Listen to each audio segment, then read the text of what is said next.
நம்ம வாழ்ந்துட்டு இருக்க இந்த உலகத்துல ஒரு 100 வருஷம் முன்னாடி என்ன நடந்துச்சு அப்படின்ற விஷயங்கள் ஏறக்குறைய நம்மளுக்கு தெரிஞ்சிருக்கும். ஏன்னா அதுக்கான ரெக்கார்ட்ஸ் நம்ம கிட்ட இருக்கு. அதே மாதிரி ஒரு 1000 வருஷத்துக்கு முன்னாடி எப்படி இருந்துச்சு அப்படின்னு யோசிச்சோம்னா அதுக்கான கல்வெட்டுகளும் நம்ம கிட்ட இருக்கு. சோ அதை வச்சு நம்ம ஏறக்குறைய எப்படி இருக்கு அப்படின்றத புரிஞ்சுக்கலாம். ஆனா ஒரு 55 லட்சம் வருஷத்துக்கு முன்னாடி இந்த உலகம் எப்படி இருந்துச்சு அப்படின்னு யாராலையும் யோசிச்சு கூட பார்க்க முடியாது. இன்னைக்கு நம்ம வீடியோல அப்படி 55 லட்சம் வருஷம் பழக்கம் இருக்கிற ஒரு குகையை பத்தி தான் நம்ம பார்க்க போறோம். ரொமேனியால இருக்கிற மொபைல் அப்படின்ற இந்த குகையை 1986ல தான் மனுஷங்களால கண்டுபிடிக்கப்பட்டது.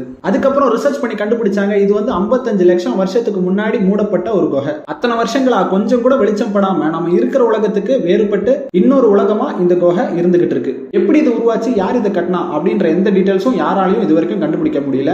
அண்ட் இந்த குகைக்குள்ள 50க்கும் மேற்பட்ட புது உயிரினங்கள் இருக்கிறதா ரிசர்ச்சர்ஸ் கண்டுபிடிச்சிருக்காங்க. அதுல நிறைய உயிரினங்களை நம்ம இது வரைக்கும் பார்த்திருக்க கூட மாட்டோம் அப்படின்றதையும் சொல்றாங்க. இன்னமும் ஏகப்பட்ட சால்வ் பண்ண முடியாத மிஸ்ட்ரிஸ் நிறைஞ்ச உலகத்துல தான் நம்ம வாழ்ந்துகிட்டு இருக்கோம். அண்ட் இந்த வீடியோ உங்களுக்கு பிடிச்சிருந்துச்சு அப்படின்னா ஒரு சப்ஸ்கிரைபர் போடுங்க, சந்தோஷமா இருங்க.